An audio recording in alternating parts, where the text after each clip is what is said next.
Hi, Nassau Presbyterian Church. I'm so excited to be here with you today. I'm Len Scales, and most of you know that I serve as a part-time pastor for mission and outreach at the congregation, and also serve with my husband Andrew as the Presbyterian chaplains and executive co-directors of the Westminster Foundation. And I'm really excited over the next 3 weeks that you're going to get to hear from some of our friends in Princeton Presbyterians. Princeton Presbyterians of the Westminster Foundation is the campus ministry that serves undergraduate students and graduate students in Princeton. And I believe it started out of Nassau, an associate pastor here in the 1940s, and has since evolved into its own 501c3. And we're so grateful for our board members from Nassau, from Dutch Neck, Slackwood, Witherspoon, and our other ministry partners too in the Presbyterian Church of Lawrenceville and Hopewell, among others in the Synod and in the region. We serve undergraduate and graduate students in the area, whoever wants to join us. So we've had folks as far afield as Rowan and Cooper universities be a part of our ministry, but primarily we serve students at Princeton University. And today I'm really excited that you get to meet Jonathan and Trina. Jonathan is in the great class of 2021, is gearing up for graduation this year. And Trina graduated last year as a member of the class of 2020. And because she might not brag on herself, I'm going to brag on her a little bit and say that she just received a Fulbright. And we are excited to hear a little bit more about her interests and Jonathan's, and how their faith intersects with their sense of vocation. But before we get to those conversations, I'm going to invite Trina and Jonathan to introduce themselves, name, pronoun, where you're Zooming from, and a little bit about how you got involved with Princeton Presbyterian. So I'm going to turn it over to Jonathan right now. All right. Hi, everyone. My name is Jonathan. My pronouns are he, him, his. I am originally from around Cleveland, Ohio, but I'm currently on campus at Princeton, enjoying my last semester here, even though it's a bit rainy outside. I'm in the Department of Molecular Biology. I'm also getting a certificate in global health and health policy. And I was first connected to Princeton Presbyterians through my current partner. This was like around the end of my freshman year, I think. And I just really enjoyed the community. It was so warm and welcoming. It was a really refreshing community, I think, compared to some of the other campus groups. And I just really enjoyed the conversations I had with members of the community, especially Len and Andrew. I feel like they've taught me a lot in my time here. And so I'm just really grateful to have this group on campus. Yeah. Is there anything I missed in that introduction? I think that's a good place to start, Jonathan. What about you, Trina? Hi, I'm Trina. My pronouns are she, her, hers, and I'm currently Zooming from Iowa. I've been living back at home since I graduated last year in 2020 from Princeton. I was an anthropology major, and I had certificates in global health like Jonathan, and also African studies. And since I've graduated, I've been working remotely for a clinic in Eswatini as a grant writer, and also been working part-time in public health a little bit. And I got connected to Princeton Presbyterians actually through Jonathan and another friend. I joined a little late. It was my senior year when I started coming every week. But I was so thankful for, I was looking for a more progressive Christian community, and I was so thankful they were so warm and welcoming. And I'm especially thankful I've been able to keep plugged in this year, even though I have graduated and I'm doing this fellowship. But the Zoom breaking breads are still open, and so I'm very thankful for this community this year as well. Thanks so much, Trina. We're so grateful too that you've been able to stay in touch and stay really connected through our Zoom world this year, and that's been one of the gifts of it. Breaking Bread is the worshiping community of Princeton Presbyterians that meets on Sunday evenings. Before the pandemic, we were in Niles Chapel, but now we've been on Zoom.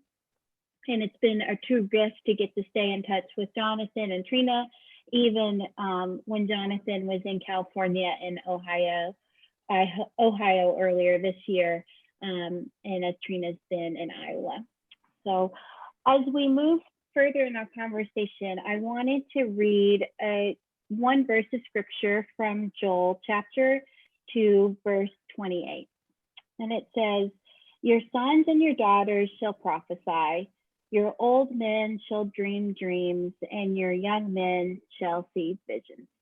And I think one of the greatest gifts of getting to work in campus ministry is we get to hear a lot of visions and a lot of dreams for our world and for our communities, as well as that our students have for themselves. And so I'm excited as we move forward in our conversation to hear a little bit more from Trina and Jonathan about how your faith influences your current sense of vocation. So what you're doing now and what you're planning to do in the next few years.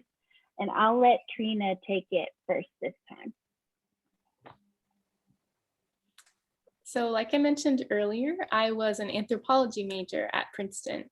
And I think that really influenced me. So I was interested in sociocultural anthropology, and also I took Kiswahili. So I was able to study the language in Tanzania and return again for my senior thesis.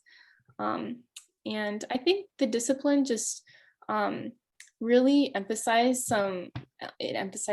humility and empathy, and really valuing other people, I think, in the same way that Jesus did, and something that I think is very important in our faith to remember. So through kind of my studies, I think I eventually decided I solidified my interest in medicine and health, but just more largely service and justice and health equity.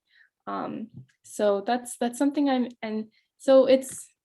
throughout my time at Princeton, I was an EMT, and I was also involved in a college access group. So I really tried to serve communities at Princeton and also beyond.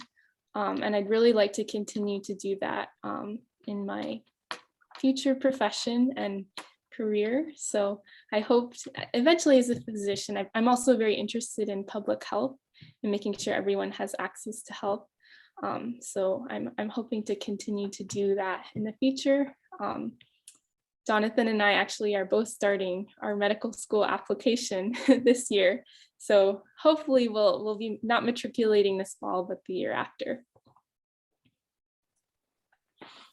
Thanks, Trina. And with that, I think that's a great segue for Jonathan to talk a little bit about your sense of vocation too.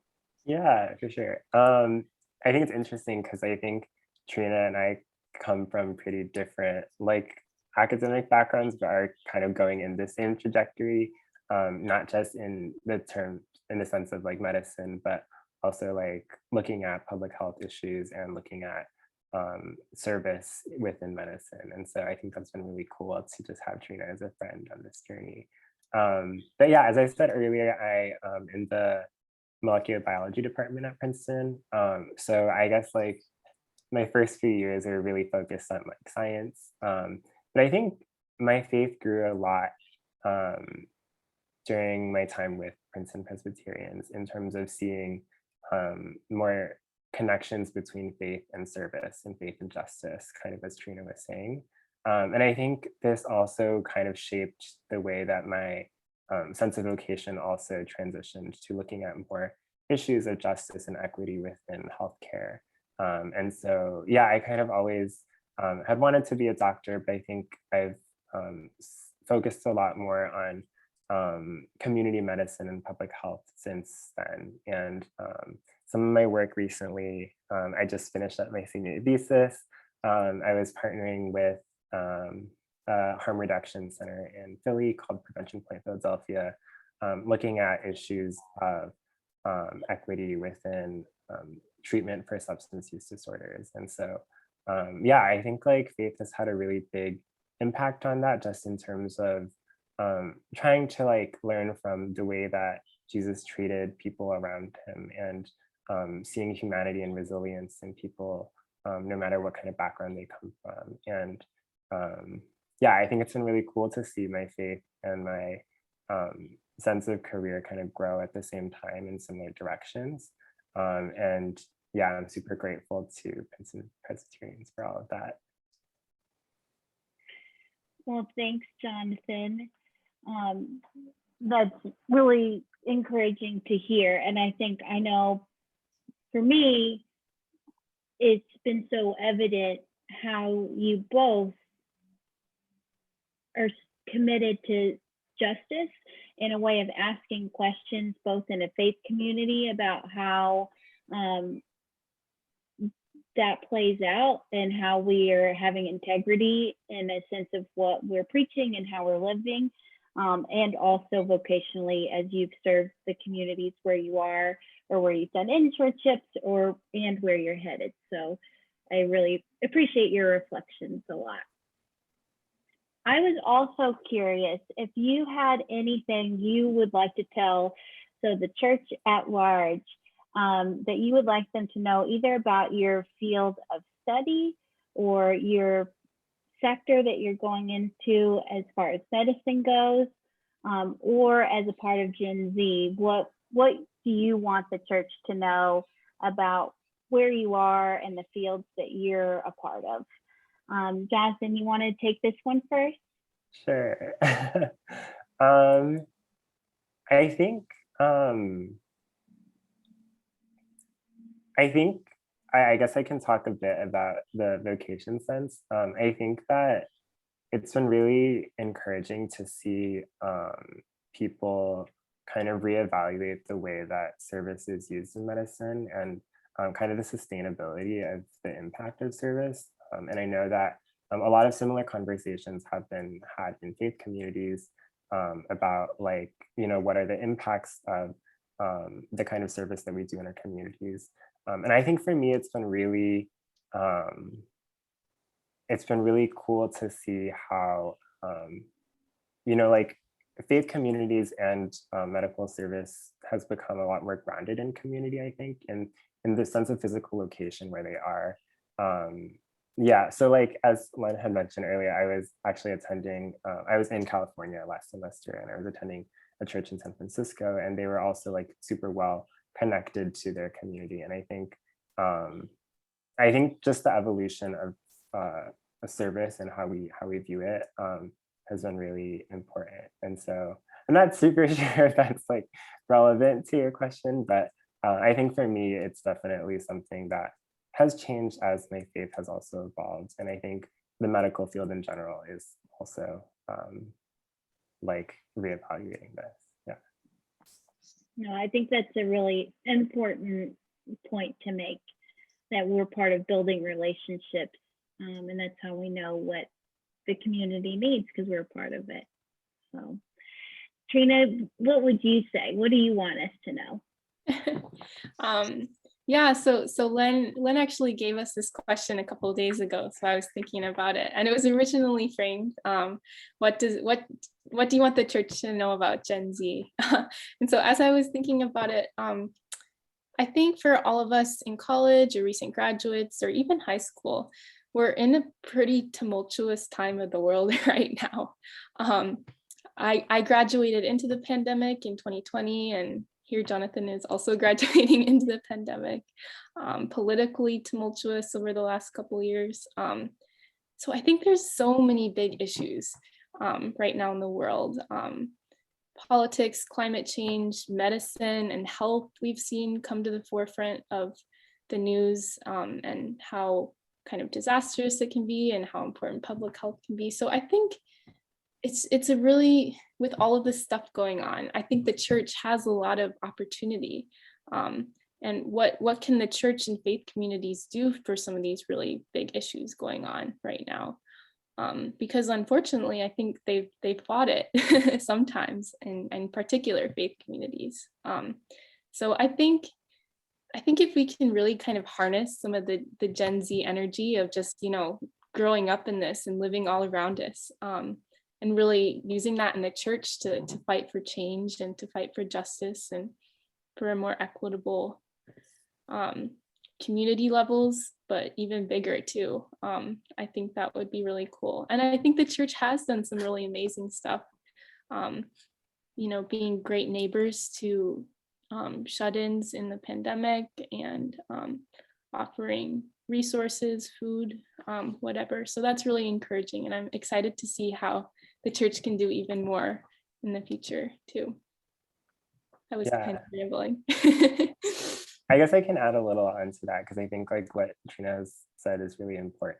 And I think like, one of the great things I think about Gen Z is I think a lot of us are really vocal about kind of the changes we want to see and are really actively working towards that. And so I think that's been really cool to see, at least in the past year, and something that I hope will also like fire up people in faith communities to kind of have the same kind of energy. And I guess, the other thing that Trina kind of brought up is I think I think it's become pretty apparent that a lot of Gen Z has become a lot of aware of like a lot of injustices that have happened in the name of Christianity, and so I think that makes it important to really like display what our faith means to us, and how not everyone who expresses faith necessarily internalizes it the same way. And I think it's important to not just like live out our faith privately, but really have it affect the way that we interact with others in a really loving way that also incorporates elements of humility and justice and fighting for issues that we care about. And so I think it's definitely become challenging to kind of overturn some of the more like traditional views that Gen Z might have of faith communities. But I think it again is a lot of opportunity, like Trina was saying, to really like show people what faith can really do for ourselves and for the world. I really love that word opportunity, and thinking about how expansive and varied the opportunities are, and also how specific they can be when we look at our particular communities that we're a part of as faith communities. And I know that's something that we try to do with NASA's Mission and Outreach Committee, and having individual liaisons to our different mission partners, so that hopefully there really is relationships there that we're engaged with, in addition to helping provide financial support as we're able. I really appreciate everything you all have talked about so far, and I feel really proud and really excited because I think it fits so well into the motto that Princeton Presbyterians uses from Micah 6:8 of do justice, love kindness, and walk humbly with your God. And it's just a joy to get to witness you all doing that. And so thanks for sharing just a little bit of your time today and a little bit of your story. Before we wrap up though, I wanted to check in and see if there's anything else you wanted to add or any additional questions you wanted to ask each other or me before we close in prayer. I just want to say thanks again to Princeton Presbyterians and to Len and Andrew. You've been such a blessing in my life, and I know in so many other people. So thank you for the work that you're doing at Princeton. Yeah, I just want to echo that. I think like especially during the pandemic, it's been really important for people on campus to have this community, even though it's been virtual. I think just having a space to feel welcome, feel at home has been really important in a time where a lot of people have felt isolated. So yeah, you're doing great work, and thank you for everyone who's been supporting us through this.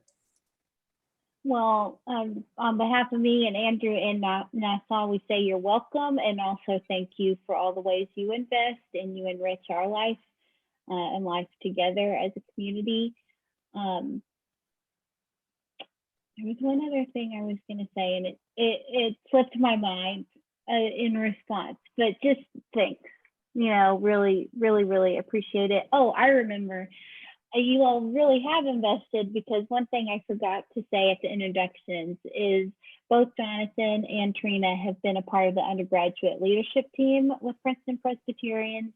And so you've gotten to help shape what the ministry looks like on the ground, and take kind of the theology and the backdrop of wanting to be a welcoming and adaptive community that practices hospitality and justice, and say, well, this is what that looks like when we're talking about students and student life. So thanks so much for everything you've given. And as we wrap up, why don't I close us in a quick prayer? Let's pray. Dear God, we give you thanks, so much thanks for the dreams and the visions that are present, that Trina and Jonathan have brought to the table, that Nassau brings to the table, and that Gen Z specifically too brings to the table. We ask that that energy help activate us, that our faith would be lived out in what we do, that as a community we would do justice, love kindness, and walk humbly with you and with one another. Go with us now into our weeks, and bless us that we may be a blessing. Amen. Thanks, friends. Thank you.